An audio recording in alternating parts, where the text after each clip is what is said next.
اذان محترم، پارہ نمبر 2 میں سے چند آیات آپ کی خدمت میں بیان کروں گا۔ یہ پہلی آیت نمبر 148 ہے۔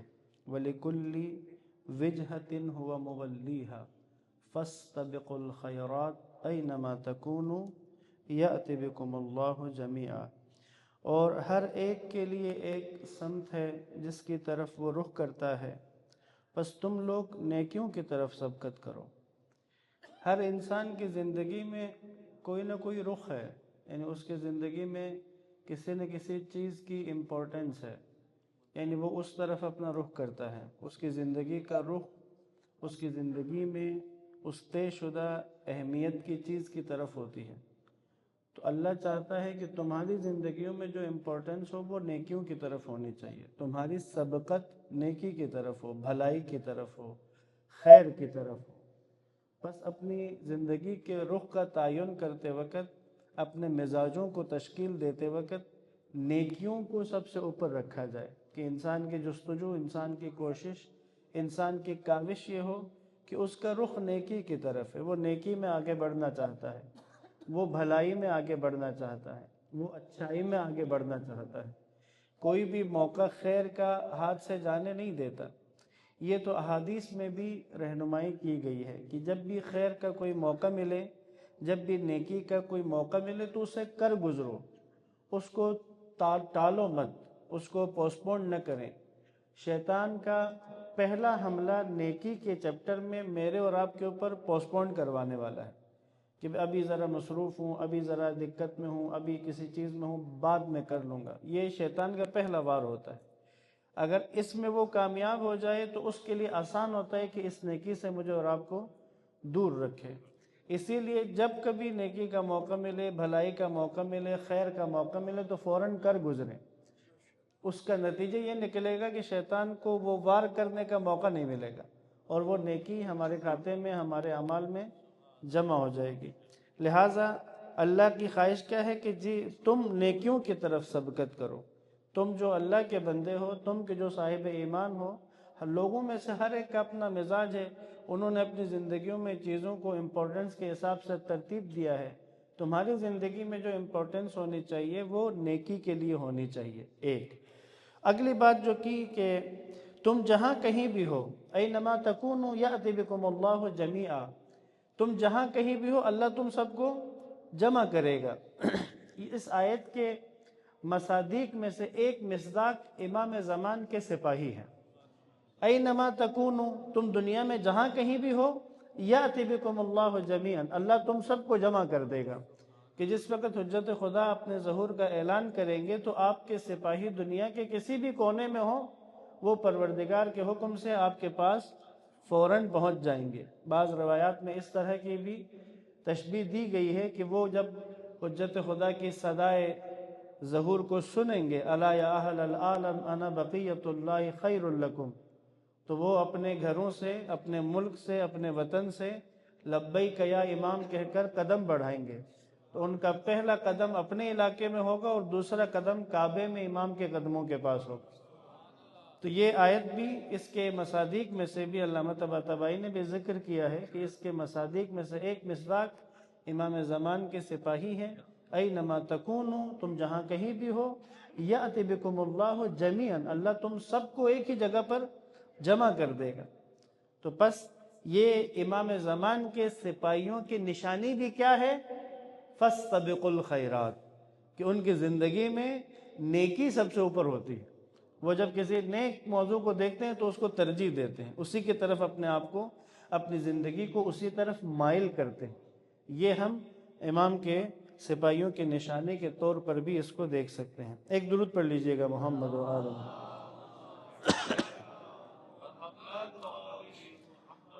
اگلی جو آیتوں کا ایک گروپ ہے وہ آیت نمبر 152، 53، 54، 55، 56 اور آیت نمبر 157۔ یہ آیتیں جو ہیں یہ نسبتاً اس پارے میں ایک خاص انداز کے ساتھ ان آیتوں کو اگر ملاحظہ کریں تو واقعی ایک خاص رخ کی طرف لے کر جا رہی ہیں۔ سٹارٹ کہاں سے ہو رہا ہے؟ فَاذْكُرُونِي أَذْكُرُكُمْ، تم مجھے یاد کرو میں تمہیں یاد کروں گا۔